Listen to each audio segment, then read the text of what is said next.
Yo, it's been an interesting couple of weeks since your people's been in the building, but we back in the place. Y'all know we got updates, right? We got a sponsor we're gonna be shouting out. We're trying to move things in a solid direction. And also, we have to talk about the season of disappointment. And we got a new OC in DC. So we got a couple of things to discuss. Also, we're gonna talk about this during the show. But Chris Sims, keep my quarterback name out your mouth. He's already a better quarterback than you've ever been. So who are you to think that you can sit up and talk trash about a starting NFL quarterback who's been to the Super Bowl? When did you ever do that?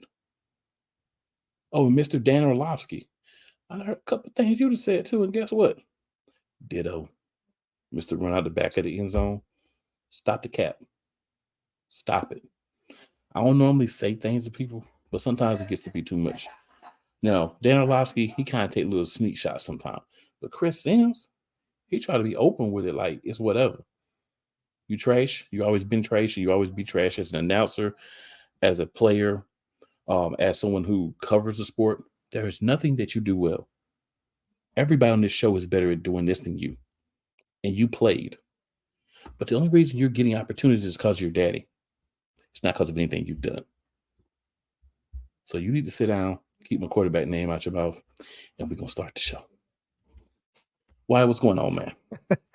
Not too much, man. We had this little break here. You kind of, recap on the season, refresh a little bit. I'm not nearly as pissed off as we were going into the break. I've kind of settled with some things as of right now. We're on to bigger, better things, onto a fresh start with the franchise. I'm ready to get into season 3 here. Diva in the building. What up? What's going on, y'all? We back for another season. Was able to kind of clear our heads of that garbage season we had. So let's talk about the fresh start. Let's go. So the first thing I know that we do every year or every show, first comment, what up? I don't know who it is. So I'm gonna need you to go to that. If I remember correctly, I think it's StreamYard.com/Facebook. Give StreamYard access or something that I know we would like. If you just hop over to YouTube.com/Eagles Elite Podcast, we would love that so that we could see who we have. Hit that like button and that subscribe button and that share button. And we appreciate you hopping in. First comments is always the best. So as we do all the time around this piece, we know Wyatt gives us a couple of pieces of Eagles updates. So we ain't gonna stop that. So Wyatt, man, Eagles updates, what we got? Yeah, I mean, one of the most recent updates here, we ended up voiding Marcus Mariota's contract, which leaves us about $3 million dead money. But Mariota is gone as of right now. We don't have to deal with any more Mariota. It's looking like we're not going to have to going forward either. We're looking for either a new backup QB, either a veteran, or we're going to be rolling with the other boy that we had. What was his name? I forget. I didn't have the depth chart pulled up. Oh, dang. I forgot his name. Hold on. He's not. We'll have to remember another quarterback. It ain't gonna be him. He hasn't had enough. Tanner McKee. Seasoning. Yeah, McKee hasn't had enough seasoning. We definitely need to be in the market for a veteran backup. We'll get to that when we're talking about a few things. That was one thing we were all kind of dreading over the course of the season. It's like, what if we have to see Mariota? And luckily, we didn't have to see it very much, if at all. But I'm glad he's off the books because after the way he looked in preseason and then like the minimum action he had during the regular season, he ain't it. Well, I'm glad we dodged that bullet twice.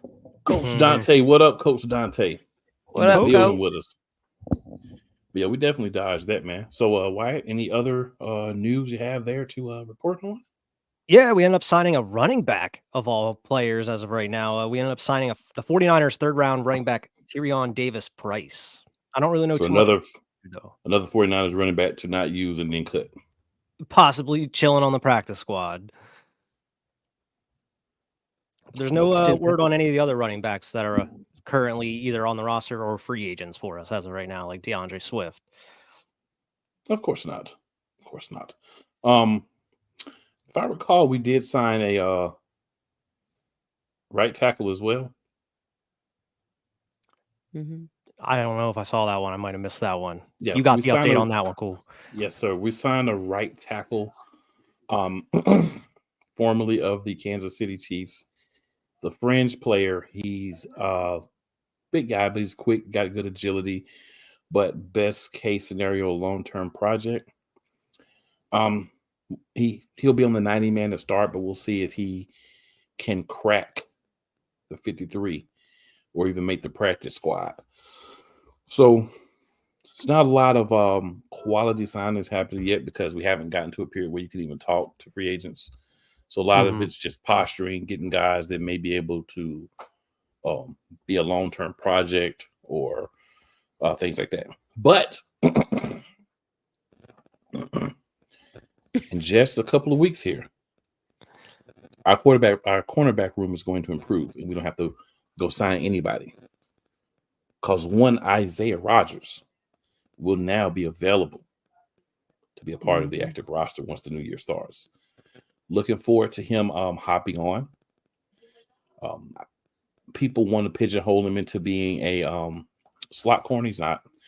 I think we're going to have some turnover on the back end of the defense, especially Bradbury. I think we're going to move on from, which will get some opportunities. I'll give some thoughts that I have on what the Eagles should do as we're going through the different pieces of who should leave, who should go, all that good stuff. So, Wyatt, any other Eagles updates that you have for us? Yeah, I got a couple other things. The Eagles are going to be playing the first NFL game in Brazil, and it's going to be week 1 on a Friday night. We got a Friday night game to start the season off. Going to be in Brazil. They sent us all the way to South America. It's going to be interesting, man. I'm kind of glad it's the first week and not like right in the middle of the season or anything. But I mean, it's pretty cool to see the NFL kind of branching out to different areas. I don't like it. I don't either. I don't either. I don't like it at all. Mm-mm. You just Me don't either. like it for like the travel as far as like sending the players like on a huge road game and then back. I don't like your first game of the season on a Friday night in another country. Right. Yeah. Not a that makes Saturday, sense. not a But Sunday, a Friday. not a Monday, a Friday. I don't like it. Yeah. I think us and Stadium you're whoever we play are unfamiliar both with. being set up to fail. I can And see never trash playing game. there either. Like you don't even know the atmosphere. None of that. The weather. None of that. None. Yeah, it's definitely not an optimal situation. I personally think, but hey, it is what it is. I guess we should thank the NFL that they're giving us the opportunity. And if I recall, isn't this going to be one of our home games, quote unquote? Yeah, it's considered a home game. That's what a lot of fans are pissed off about, like either like season ticket holders and whatnot. Like we're losing a home game because of this. Right. If not, we gotta go to Brazil, and that's probably gonna be expensive to travel to Brazil Super expensive. Yeah. and back. And here's the problem: it's Brazil. Okay, so we have to be concerned with our players, our fans, the coaches, everybody not having too much fun in Brazil. This is Brazil, right? This is one of the party capitals of the world. All night parties Right. every night. It's hard to stay focused in places like this. Come on, NFL. But it is what it is. It's done. There is no complaining that's going to change things. So that's what it is. Any other news, sir? Yeah, the last one kind of go in here because all the other news is like a bunch about the different coaching signings and whatnot. This one is just we're keeping one of our coaches going forward as of right now. Michael Clay, special teams coordinator. We signed him to a contract extension. You know, we talked some mad shit on the dude a couple years back during that Super Bowl season because we had a reason to. Special teams were absolute trash during that whole season. And then this past season, we didn't really have to talk about him at all because everything else was trash. So, I mean, it seems like he's kind of figuring out the special teams a little bit. So, I'm fine with the signing as of now. But if it starts kind of regressing going into the next season, or like we gotta have to look at another special teams coach eventually. But I mean, he seems like he's on the good side of the owner and the GM as of right now. Yep, and then of course Jeff Stoutland's staying, so that's good. Oh yeah, We're not going to talk about all the individuals right now, but I will say that Stay tuned. It's going to be a lot happening. Definitely going to be a lot. A lot. Stay tuned. All right. So we're going to get into something that's going to take a lot of our time today. And that's going to be the season of disappointment. So I can't speak for my co-host. I can, but I won't. Let's say that. But last season was a season with a lot of promise and no delivery. This should have been a season where we were getting back to where we were, if not going further. And instead, we took a huge, gigantic, ginormous, gargantuan step backwards. But we're here to talk about it, right? And not in an angry way, but break down what happened, what went wrong. And then we're going to go through some different things to figure out ways to correct possibly some of the issues that we had. Like I said, we can't go back and change time, but we can ensure that we at least talk about what we feel like could improve things. So, first thing is, and Diva, will start with you on this one. In your opinion, season as a whole, what went wrong? It was coaching. For most part of it, it was coaching, and then after a while, the players just gave up because they didn't believe in the plan that they were selling them. So all that goes on both sides of the ball. I mean, you change a defensive coordinator in the middle of the season. The other one had no plan. Nick Sirianni absolutely had no idea of what he was doing. He was just out there on the sideline calling whatever. And, you know, we don't know what Brian Johnson really was capable of because he really didn't have a chance to call anything. And it was just a disaster on both ends of the ball. Like, when you have no leadership when it comes to your coaching, then how do you expect your players to feel like they can lead a team when they don't have upper management leading them, especially in positions to catch the ball or positions to make good defensive plays? We had none of that on either side of the ball. And so the players just basically gave up. Bodies was out there, but mentally they were not there, period. After a while, like AJ said, it bled so much that he bled out. So that's a lot. That says a lot when a player says that basically, you know, we couldn't stop the bleeding and it just bled us dry, all of us. So that was what happened. Disaster on both ends of the ball. All right, what are your thoughts on what went wrong? Yeah, I mean, exactly what Diva was saying. It all comes down to the coaching. And I mean, a lot of people want to point fingers at, you know, either Jalen Hurts not, you know, being up to, you know, the contract that he signed and everything. But I mean, the quarterback's only as good as the scheme that he's running, you know, and they just were not able to do anything to help him out, whether it's just not scheming people open at all, not running the ball, not coming up with any sort of plan to stop or counter the blitzes that are coming at them week in and week out, because that's what every single team was doing since the beginning of the season. And they had no answers for it whatsoever. And then like Diva even said, like you not even fire, but remove the defensive coordinator, Sean Desai, in the middle of the season. That doesn't give off a lot of confidence. It kind of lowers the morale, especially for the defense there, where even up to the point before Desai was removed, yeah, we were giving up a lot of yards, but he was still adjusting in the second half of these games. A lot of these games, especially in that big stretch we had against like the Chiefs, the Dolphins, the Bills, they were scoring very minimal points in the second half of these games because he was adjusting. But because we were giving up so many third downs, they wanted to remove him and try to see what Matt Patricia was able to do, which was absolutely nothing. He wasn't adjusting to anything. It was even worse than it was before. It seemed like none of these players even wanted to play for Patricia at that point. You had Hassan Reddick, amongst others, dropping back into coverage way more than they ever have before. It's just a lot of, it was like pretty much the snowball effect. Once things started going wrong, everything started going wrong by the end of it. And then it just seems like you lost morale. And now you have this point in the offseason where rumors are happening like every single week. Like, oh, it was this. Oh, it was Jalen. Oh, it was Big Dom's not on the sideline to control Sirianni. And now Sirianni's yelling at people, coaches and players and shit. And it's like, if you need to have a dude there to hold your coach in check, something's not right. Like you may need to get a new coach or find someone in there that can control the locker room. It just seemed like whatever could happen did happen at the end of towards the end of that back half of the season here. And I mean, even though we all saw the writing on the wall, even in game 1 of the season against the Patriots. We all saw it throughout the season.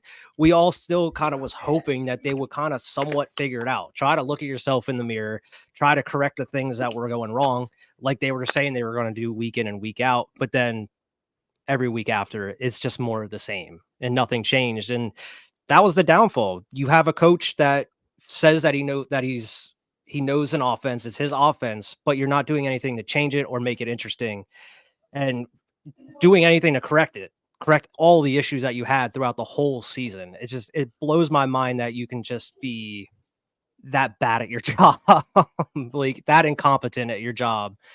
I mean, there's a lot to fix. And I mean, that's why, I mean, like we're going to talk about here in a bit, like that's why Sirianni pretty much lost all control as far as the offense and what he's just a head coach in title at this point, it seems. Basically. Well, I'm gonna tell you what in my opinion went wrong. The last off season went wrong.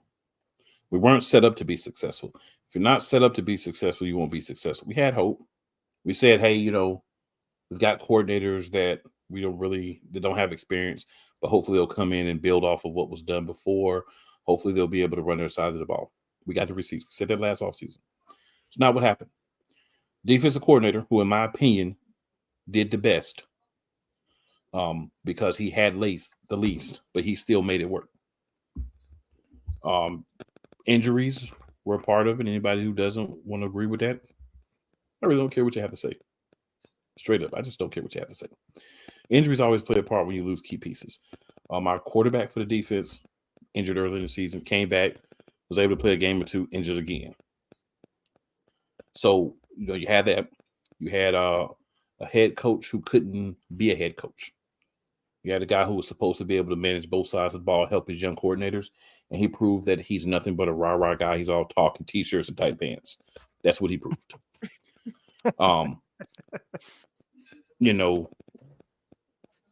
It just, there was no infrastructure, and there was nothing in place in case that the infrastructure needed to be upheld, right? Frank Wright was out there that could have been brought in, I feel like, as a special counsel type situation, right? I'm taking it to the world of professional wrestling, so I want to make sure I say that and not the technical term is as special counsel is what he should have been brought in as. This guy that had head coaching experience with the offense, had gained some trust with the front office, so a guy that they would have listened to, possibly a guy that maybe could have bridged the gap and kind of helped us get back on track.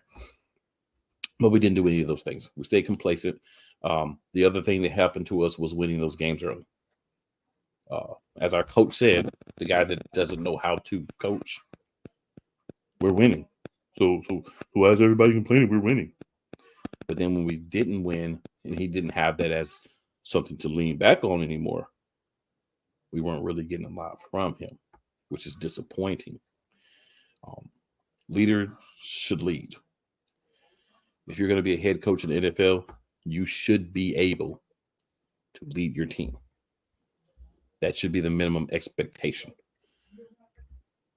Nick Sirianni can't do that.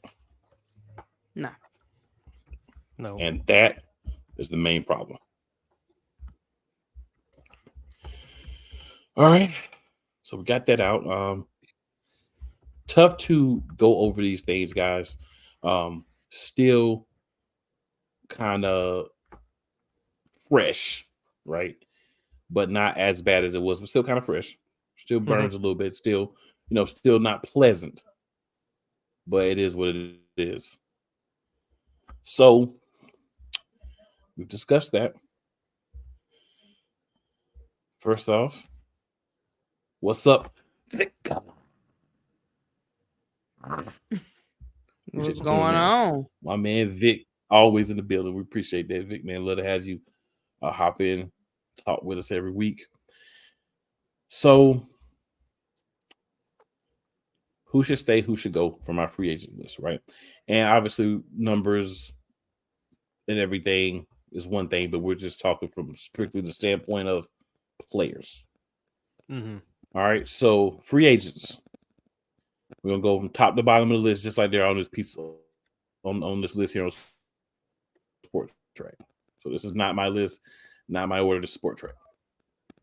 All right, so Jason Kelce, guys, should he stay or should he go? If he wants to Yeah. stay, absolutely stay. Yeah, Right? definitely. 100%. If he doesn't want to retire, 100% keep him. I know they sent him a keg last year, sent him 2 kegs this year. Yeah, I think we should keep him one more year. Let him get some get the young boys experienced. Mm-hmm. Side note, his wife, I think it's Brittany, Jackie. I forgot his wife's name, but Jason No, I Kelsey's think wife. it's Kaylee, I think. Kaylee, Yes, it's Kaylee Kaylee. Kelsey. Kaylee Kelsey. I would like to shout out Kaylee Kelsey. True Eagles fan. Kaylee Kelsey True. is the biggest Eagles fan in that house. Mm-hmm. And She kept it that's 100. with her husband playing for the team. Super Bowl, she would not wear Chiefs gear. She said she's not a Chiefs fan. She's an Eagles fan.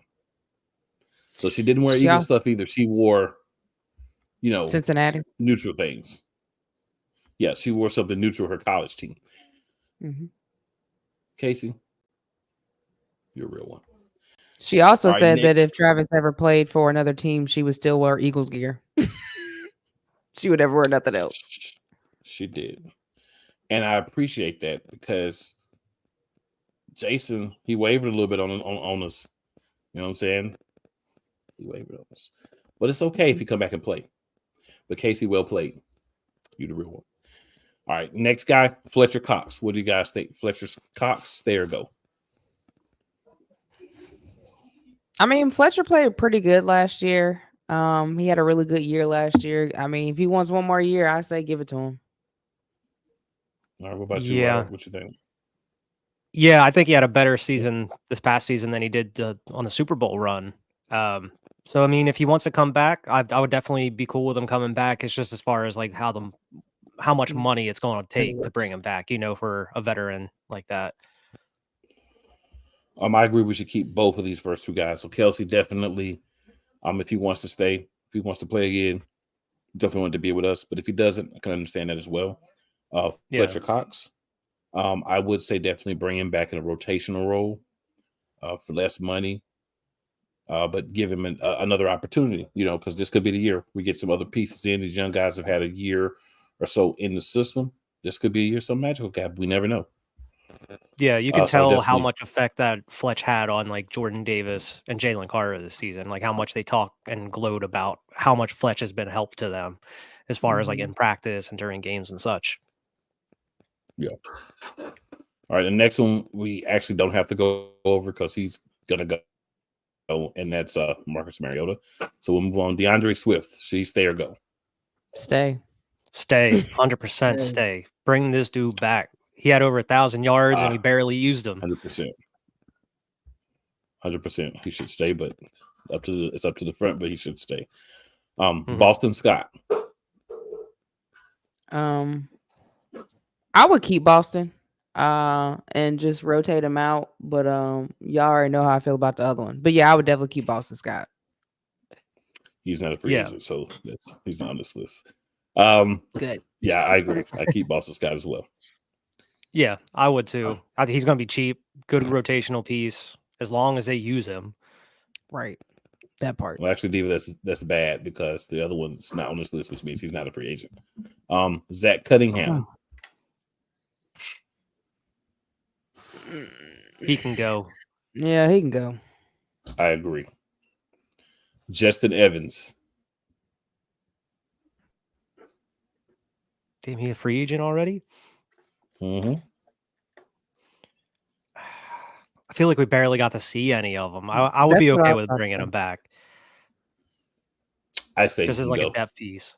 Yeah, I say he can go because I'm trying to think of when did I ever hear his name, but yeah. Right. Yeah, we didn't really at all. Shaquille Leonard. He can go. Nah, let him go. If it's $1 million or less, I say stay. If he wants more than $1 million, he gotta go. $1 million or less, I keep him as a depth piece. Situational player, that type of thing. It's only 28. But other than that, I let him go.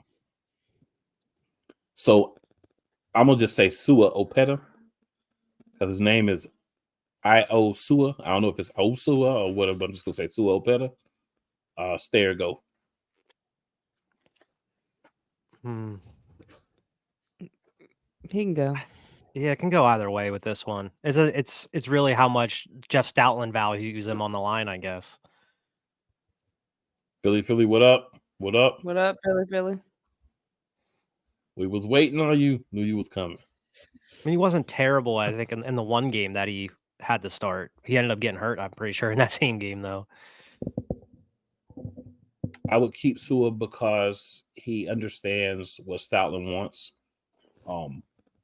He's only 27, so he's a guy that maybe you can have as a guy that you can play on both sides at the guard position. And I always want to keep depth and guys that, you know, make things happen because you always need linemen. You always need linemen. Those guys always get hurt. So I would say keep him, but you know, you can draft guys too. So it could go either way. Yeah. I think I know the answer for the next one, but I'm going to ask anyway. Rashad Penny. I mean, I would have kept him, but we never saw him. I mean, the few times that we did see him, I felt like he's a good power back if we would have used him the right way. But you never saw him, which was pointless. I mean, I would say keep him, but they don't. You don't know if he's going to be used. It could go either way. That man made the easiest money he ever made this year. Let him go. I would say let him go too, just because he is a power back, but we could find another guy to pay a little bit of money to be a power back, or maybe even draft the guy. He can't block. Rashad Penny cannot block. He can't do that. Yeah. All right. Olamide Zaccheaus. I say keep him, but they're probably going to let him go. Yeah, I would definitely be down to bring Zaccheaus in. He made some really good plays this year, and he was definitely underused when they should have been using him in certain games. But he had a lot of great plays, and he showed that he can ball. But I agree. yeah, I you would give him a want to chance. keep him as well. Yeah. I but would they wanna wanted keep to him use as well. I somebody agree. else over him for some strange reason. No comment there. Albert O. Gots to go. You Let him go. can go, Albert O. Gotta go. Oh, gotta go. And I know this is another easy one. This is another easy one, but I'm gonna go through the list. Nicholas Morrow. You can go. Out, ski. Gone. Deuces. All You're right. terrible. Trace Juice. Braden Mann. Keep him. Keep him. Definitely. We need a solid punter, and he actually did really well for us this year, I think. He really did, and he didn't get hurt. Right. Yeah. He was available. True That facts. Jack Driscoll.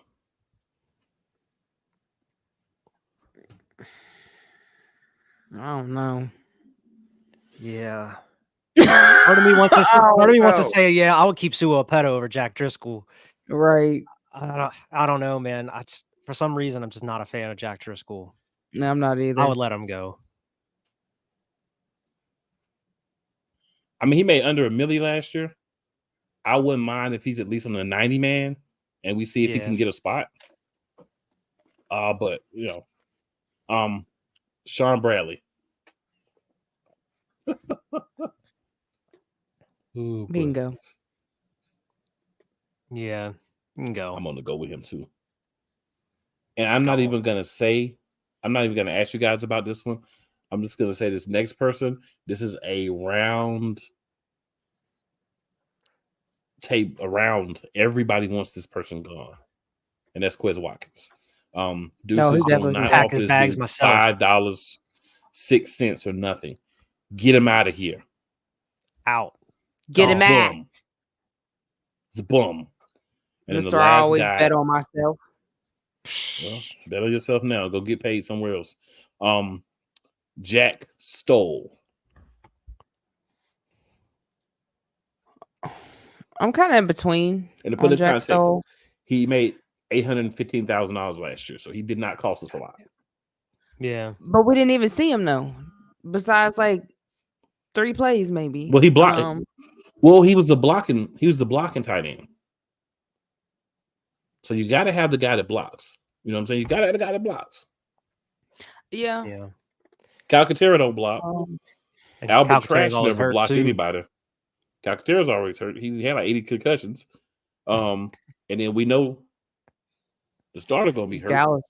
Yeah, Dallas is gonna be hurt. Yeah. Dallas. He gets banged up for a few games every year. So I would say I'd be okay Stoll with Jack maybe Stoll. as your number 3 tight end, cut Calcaterra, and then bring in another guy that can catch as well as block. I mean, Stoll can, but he doesn't get a lot of opportunities. No. In my personal humble opinion.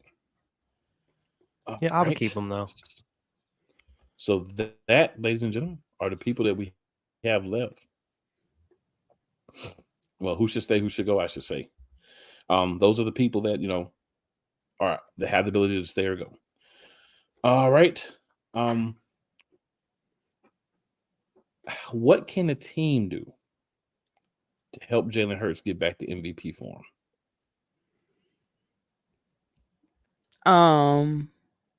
First of all, have a OC that knows how to call plays, that knows how to set him up in positions where he can make plays, and teach him how to read a blitz. So for some reason, he forgot how to read the blitz. Yeah, and work on his mechanics a little bit, especially throwing the ball, so we don't have as many turnovers. I don't know what happened with that this year. My boy had way too many turnovers. So he needs to go back to working on making sure he's not over or under throwing the ball or forcing the ball in areas. I think he needs to work on scanning the field a lot better because he did not scan the field this year like he should have at all. Most important, I just think that he needs more of a leadership like he got from Steichen. That's what he just needs, great leadership that can lead him and know how to use his abilities, because the coaching staff we had this go around did not understand his abilities and it made him regress. And so he definitely has to have a coach that understands his abilities to put him in those good positions. That's what I think. What about you, Wyatt? Absolutely. You need a competent OC that knows how to call plays, knows how to design plays to scheme wide receivers open, give him more than just 1 or 2 reads per play. Have Jalen under center, run out of RPO if you need to. I don't want to see a ton of shotgun like we saw this past season. I know that we may get some of that with the offensive coordinator we brought in, but I would like to see us running like RPOs a lot more. It seemed like he kind of thrived under that system a little bit.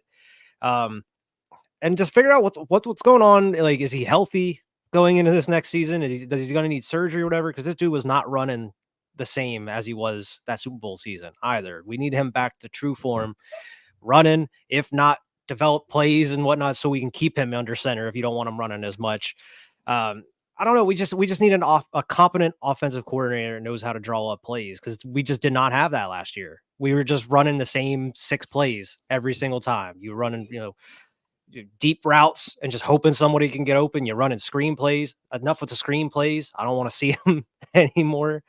We just need to have some consistency on offense. Run the ball, which that would definitely help out Jalen in the long run as well. Use your running backs. We were barely doing that each game. And use some motion as well. I know Nick Sirianni like to make fun of how many people ask him about using motion and whatnot in the offense. Well, it works. You've seen it with all the teams that were going deep in the playoff. It works.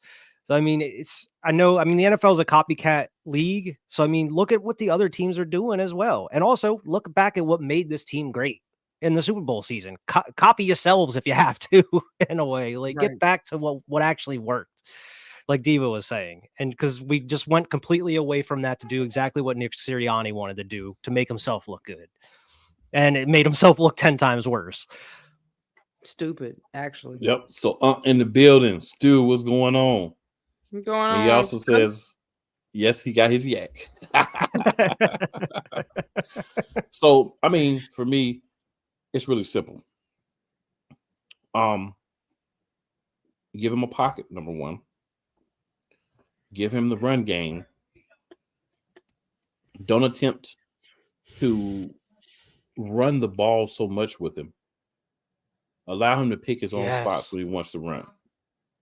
Yeah, that was another one. Stop the QB draws. Jesus. And the biggest part of all this, I'm gonna tell you one thing that we did not think about the season. I didn't think about until after the season when we had this time off for me to kind of think. He needs a veteran guy that has some mobility, right? But can throw. Because Marcus Mariota, mobility all day, no type of ability to throw. No. So, a guy like Jacoby Brissett is a name that popped up. Tyrod Taylor, a guy that if you need them to come in for a game or two or a half or two, or, something happens, Jalen needs to get taped up or whatever, anything happens, that can come in and maintain things, but still can help him see what he needs to see, read what he needs to read. And also, he needs to go back to his quarterback coach that he had a year before and work on his mechanics. His mechanics got bad last year. I believe that he was injured, not surgery needed, but an injury that he didn't want to take time off for because he understood the team couldn't win without him, even though we wouldn't win with him either at the end of the season. So I think that health is a big part too. So I think if he's healthy, I think if he gets the right backup to help, and he gets those mechanics back together, being healthy helps with that, then I think we're going to see a re-emergence of Jalen Hurts. I think last year, injuries, too many QB draws, not enough complexity in the offense, too much. Make this read, make that read, or go deep, right? And not let's run routes, let's give plays time to happen and timing. So one thing we left alone last year was timing routes. We had no timing routes last year. We had no 3-second drop, no 3-step drop, 1,000, 2, 1,000, 3, 1,000. This is where the ball is going to go. If the person gets there, they gets there. If they don't, they don't. But that's not on the quarterback if he's putting it where it's supposed to go. We completely didn't run the ball from the offense. So if we bring those things back, that's going to help Jalen Hurts be the quarterback that we saw in that MVP caliber season. So a lot of it's going to depend on Kellen Moore. But what the team can do without knowing how Kellen Moore is going to coach, these are things that, we all feel like they could do to help, Jalen Hurts. So two particular guys from last year that I want to talk about our thoughts on their season. And that's Jordan Davis and Jalen Carter, our young defensive tackles / ends. So Wyatt, this one will start with you. What are your thoughts on Jordan Davis and Jalen Carter performances last season? Jordan Davis, I think he gets a little too much hate. I know people were kind of saying like he needs to like put on some more muscle and lose some weight, this and that. I saw a man that was out there, chasing down Josh Allen on a run. And I know this dude can do it. I just think you just kind of need a little bit more depth on that defensive line, because he's not a dude that's going to be going out there getting you sacks all the time. He's going to be filling those gaps. He's there to help stop the run and whatnot. Jalen Carter, I think, played absolutely fantastic for most of the season, but you can definitely tell there was that drop off where, he was just starting to get gassed. This is his first time playing 17 games in a season and whatnot. This is kind of expected, but you didn't expect to see that kind of drop off with that kind of player and what he was doing through like those first half of the season. But I mean, I think he played really well. I definitely think he was up there as probably one of the top like defensive rookies of the whole season. He was making some pretty big plays for a player like that. I'm excited to see what he can do going forward, but I mean, it was a good starting point for someone that had a lot of hype going into the season. All right, David, what are your thoughts on Jordan Davis and Jalen Carter? I think they had an outstanding first half of the year. Of course, they both fell off because I think people forget to realize there was no depth, so they couldn't rotate out, and that's big. You need depth, and the year before that, we had depth. Jordan Davis is not used to playing that much, especially coming in, and so I think he did very well for as long as he did. And the fact that he didn't have depth is what tired both of them out. Like, you can't have them. I think they were playing like 70 some snaps. Yeah. You know what I mean? Like, that's a lot. Like, you go out there and play that and see how well you're going to be performing each week. Like, come on now. And then eventually they probably just lost interest. I mean, the defense wasn't doing anything anyway, so they probably just like, forget it. Like, we're not going to get out here and get hurt. We ain't doing that no way. So I didn't like the fact that I kept hearing about Jordan Davis being so fat. And I mean, it looked like he did put on a few more pounds than normal at the tailing off of the season. But I mean, still, like, the dude still can run like what, a 6 something. Like, dude is fast, period. I don't care how big he is, he's fast. He was fast when he came in. That's the reason why we drafted him. And he clogged up the hole a lot. And he did a lot that I think a lot of people undervalued from Jordan Davis. Jalen Carter, you can't say enough about him. I mean, he was a rookie and came in there and got defensive rookie of the year, or close to it. So I mean, what can you really say about those boys? You can't expect them to sit there and play every game, every snap, the whole game for 4 quarters and think that they're just going to be flying everywhere and blocking the middle the whole time. So I didn't appreciate the slack that especially Jordan Davis got. Like, I'm a huge Jordan Davis fan. And then the fact that, a lot of people always said that he wouldn't be anything anyway, just like they said Smitty wasn't going to be anything. So, yeah, I expect to see him coming out this year now that we got Vic Fangio. As long as we get depth, I think he'll be fine. He probably has to do a little more of working out on the off season just so he can make sure he's in shape. But he's not going to be a small dude. He's just not built to be small. And there's nothing wrong with that. So leave the boy alone. He's going to be fine. Get off my boy's back. So here's the thing that you have to remember with these heavier defensive tackles and these bigger guys. They work in the offseason. They trim down, right? Throughout the season, they don't have those same opportunities because you have the weeks going. You have your bye weeks, so you can get a little bit doing there. But they may put on a pound or two, right? But at the end of the day, you look back to rookie year Jordan Davis and Jordan Davis last year and the transformation that you saw in him. Don't forget that, right? Mm-hmm. And keep in mind, year 1, he was injured and missed a big chunk of the season. So so now you're bringing a guy in, he's playing his first full season. That can be trying on your body because it's a big adjustment from playing 12, 13 games of college to playing 17 games in the NFL, include the playoff game. Well, before the playoff game and then the playoff game 18. So I think for Jordan Davis, especially, conditioning, but that's something that comes with time. He's played a lot more than he ever played in college, as far as percentage of games, as far as length of time he's in the game and amount of games. Same thing with Jalen Carter. Comes out hot. He shows you who he could do against some really good offensive lines, but then you always hit a wall.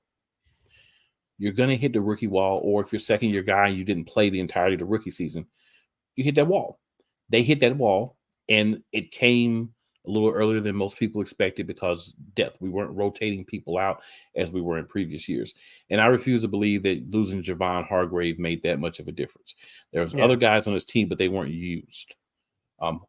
Hopefully, and looks like we're going to be switching to 3-4.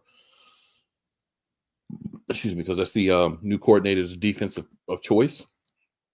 So that's going to bring about some changes to what we do, who we have, and those sorts of things, because we're going to, be switching philosophies. But there's always going to be a place for big, strong bulls who can crush the line and who can hog up the middle. We're not going to see a lot of sats and things from Jordan Davis and nose tackle, especially if we go to 3-4. What we're going to see is him clogging that middle, him ensuring that guys are not getting up those inside lanes, that he's there to stop. He's there to plug those. He's there to make those difficult and make them bounce out from those lanes. It's going to be different. So I want people to understand that. It's going to be different based on everything we know about Vic Fangio. It's going to be different. But still going to be the Eagles. We need to improve that back end so that these guys can attack fast and know that, hey, if I get beat, if I'm attacking the quarterback and it happens to be a play action or a run play and the guy gets by me, the guy behind me is going to actually tackle him. That helps as well. So there's a lot that can help them perform better next year. I'm not making excuses. They both did gas out. So you're going to have to work on that conditioning, understanding where you need to be, maybe take a little bit better care of your body every week so that you can go a little bit further. But these are guys who are going to be integral pieces of this team being successful. Mm-hmm. There's going to be a lot put on their shoulders, whether guys like Cox and Brandon Graham come back or not. going to be a lot put on their shoulders. So they have to be prepared for that. I think they will be. But a lot of, as Diva said, a lot of unnecessary negativity placed on these two gentlemen. They're young, they're developing, they're learning, they're going to be better. You can't expect every guy to come out, especially when the coaches don't even know what's going on. The players don't even understand what they're supposed to be doing. Everybody's confused. And I think Diva may be right in saying that they might have just said, you know what, man?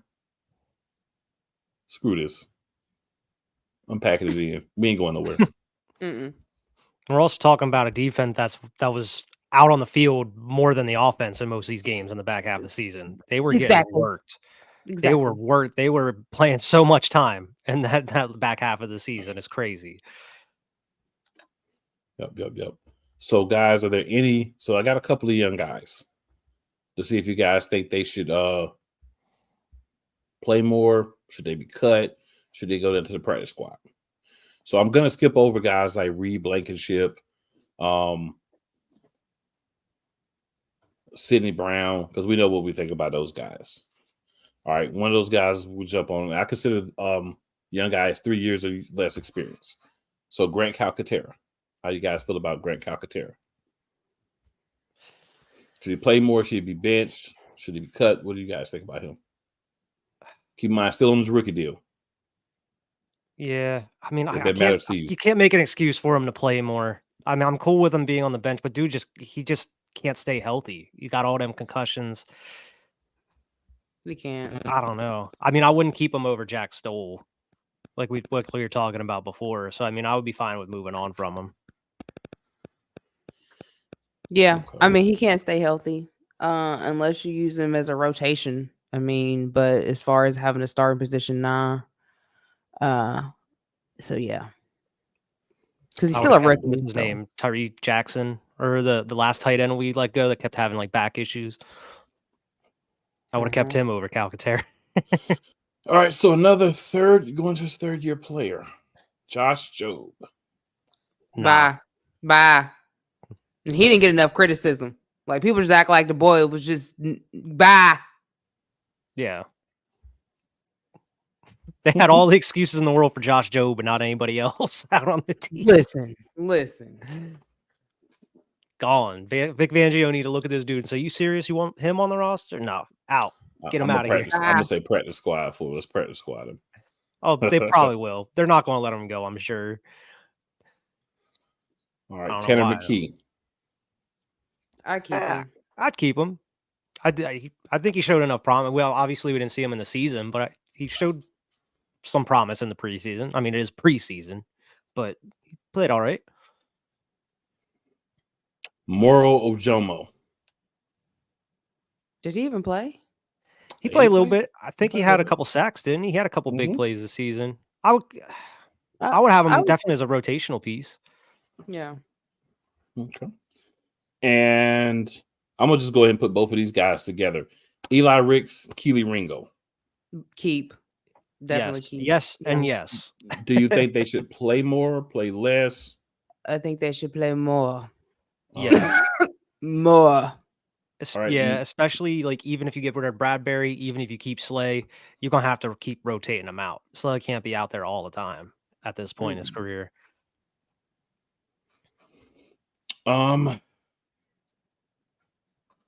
Ben Van Summeren. I'm trying to think what he did this. I think he had a couple big plays from what I remember too. He wasn't. He didn't play too much. He didn't play a lot, but do you think he's a guy that we should give more minutes to?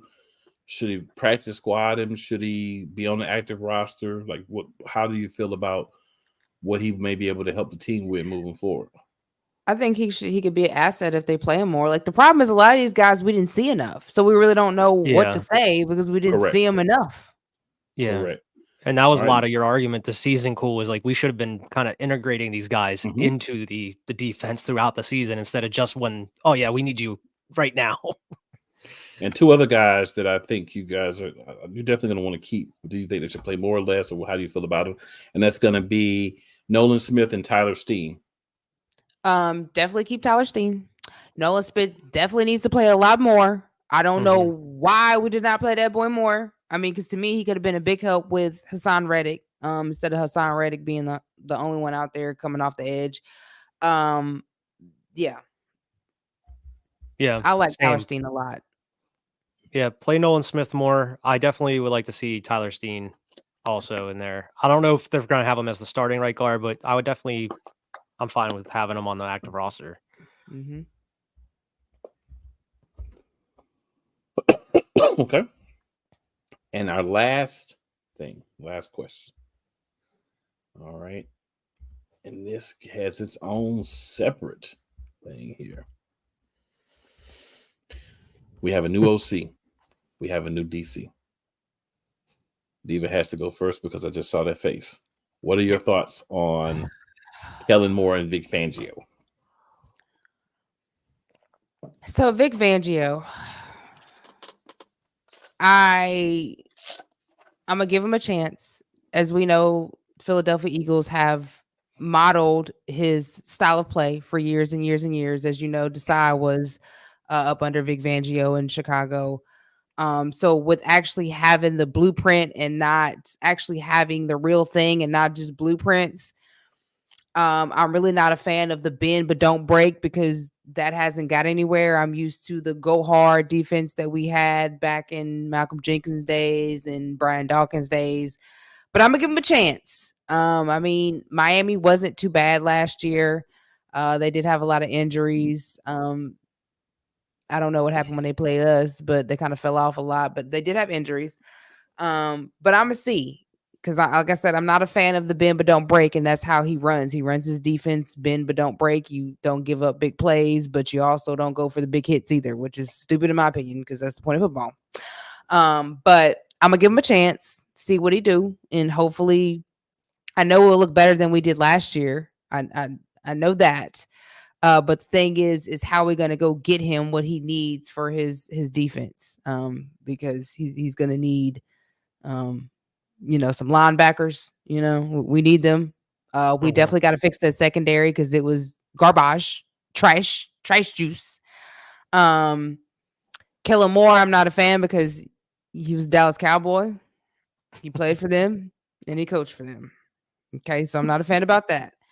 But what I did see when he coached for them, that he did run the ball.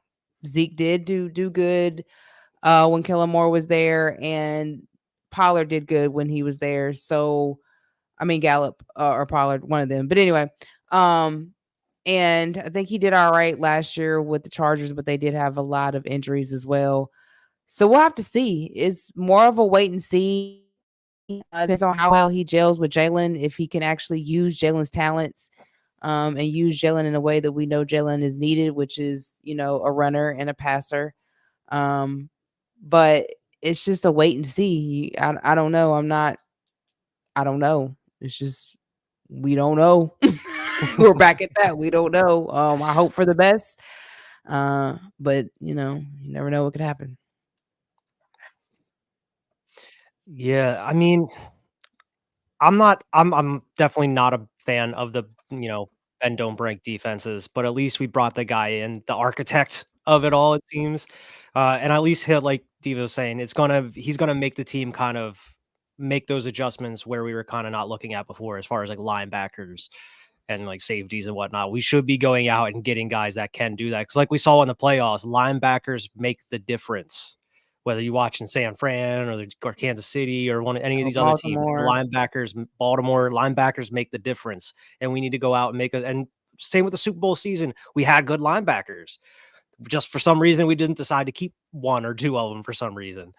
I don't know. I'm just not a fan of the bend don't break defense, but I think he can I think he will be able to come in and do something decent for the squad. Kellen Moore, on the other hand, yeah, it never works out bringing Cowboys into the fold. I don't like whether it's players or whatnot. For some reason, it never goes well. But I'm happy that the Eagles actually went out and decided to get experienced offense and defensive coordinators instead of going with like unknown guys or guys that haven't been in those positions before, because usually that's what they go for. But Kellen Moore, I mean, he has had some good seasons with Dallas as the offensive coordinator.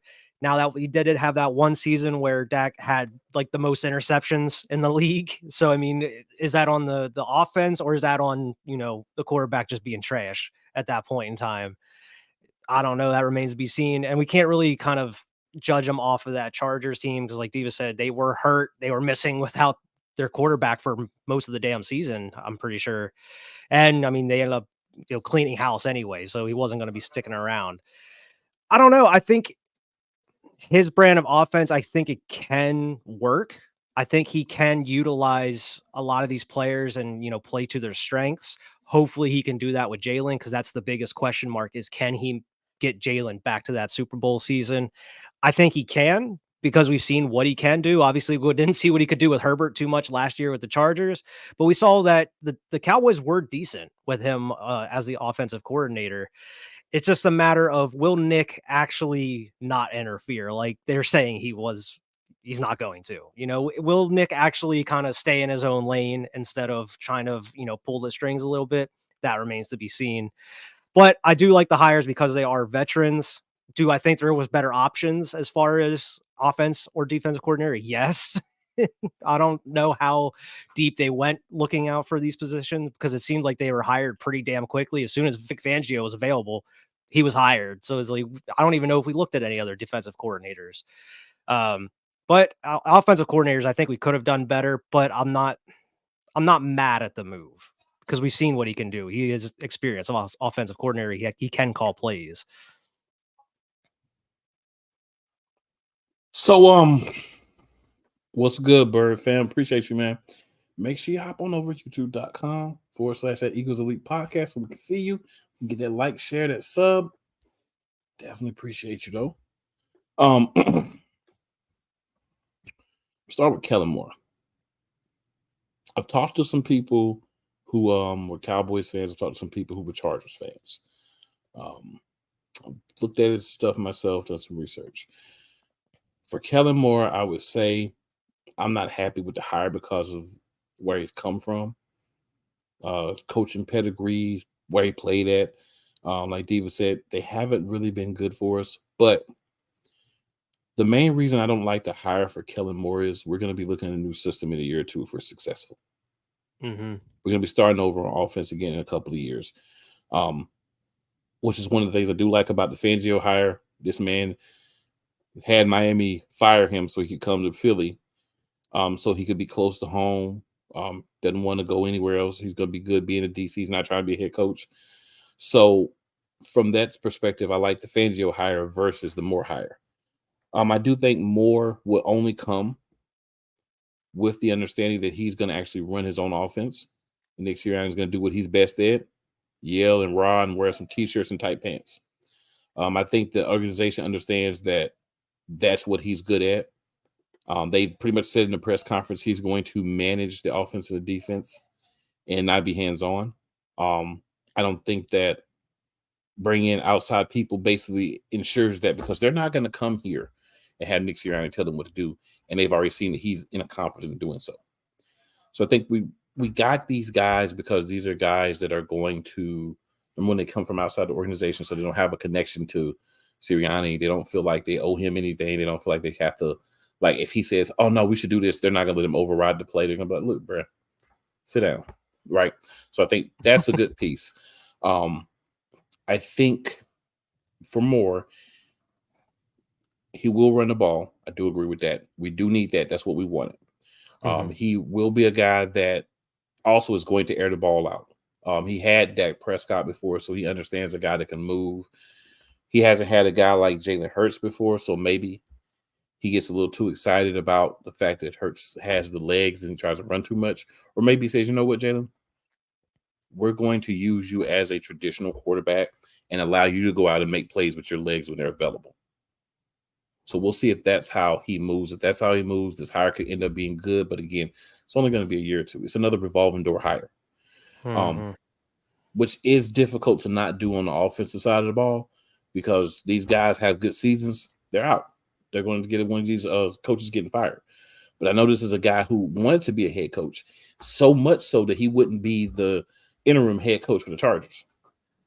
They actually approached him and said, hey, after they fired their coach, you want to be the interim head coach? He was like, nah, I'll stay OC.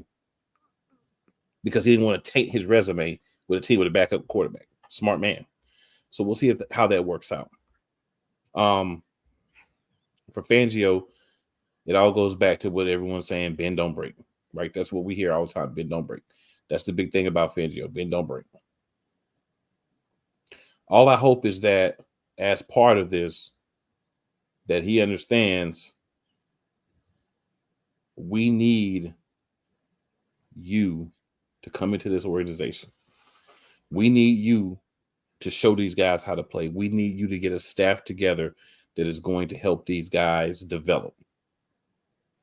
Because what we don't need is another season of guys not being developed, not learning, and having a guy that's going to be there and then gone in a year or two. Now, he retires and can't control that. But I feel like Fangio's a long-term hire. I feel like Fangio's the guy they said Fangio's the guy they wanted, but because they didn't know if Jonathan Gannon was going to go to the Cardinals or not because of the whole situation with the tampering, while we ended up with another draft pick last year, if he was going to be able to go be their coach or not. And since Fangio didn't want to wait and then he couldn't leave, he went to Miami instead. So Fangio wanted to be here last year. We wanted him last year. So that's why we went and got one of his disciples. Mm-hmm. That didn't work out. So they went and got who they wanted. So whether this works or not, we got who we wanted. We got the guy that doesn't want to give her the big plays, but he will give her the big plays between the 30s because that's part of the bend but don't break. But he likes to run that 3-4. So that's going to be a personnel change. It's going to change some duties and activities for certain people. We'll see how that works out for the personnel that we have that we should be keeping. But I believe these are both two hires that are wait and see, but they are veteran hires from outside the organization that I don't think Sirianni is going to be able to get his hands into what they're doing. And I think the organization's already said, you're not going to be doing that anymore. You had your chance to do that, and you stunk. You sucked, and you were garbage. We're not giving you the opportunity again. So that makes me at least feel halfway good about what's happening. So we'll see how it plays out. We're going to talk about the staffs here soon. We got some other stuff we're going to be bringing y'all. This is our all season. So guys, roll with us. And we're going to do some things. It's going to be fun. It's going to be great. Last thing. Next week, just come back and see us, right? Don't forget to bring one or two. What we always say, two of your friends, 4 your enemies. 3 your enemies. Because they don't like you, doesn't mean they won't like us. Diva, any last words? Go Birds. Get ready for a new season. Get ready for this draft coming up in April. And we'll see y'all back next Wednesday. Absolutely. Wyatt, any last thoughts? Yep, and fly Eagles fly, go Birds. I'm ready for, free agency period and the draft coming up. It's going to be a very exciting offseason. Absolutely. And you have witnessed episode 1, season 3, Eagles Elite Podcast. Make sure you're here next week. And with that, we're not even doing the outro this week. We're not intro, no outro. We out. We'll holler at y'all next week. Fly Eagles fly. Fly Eagles fly.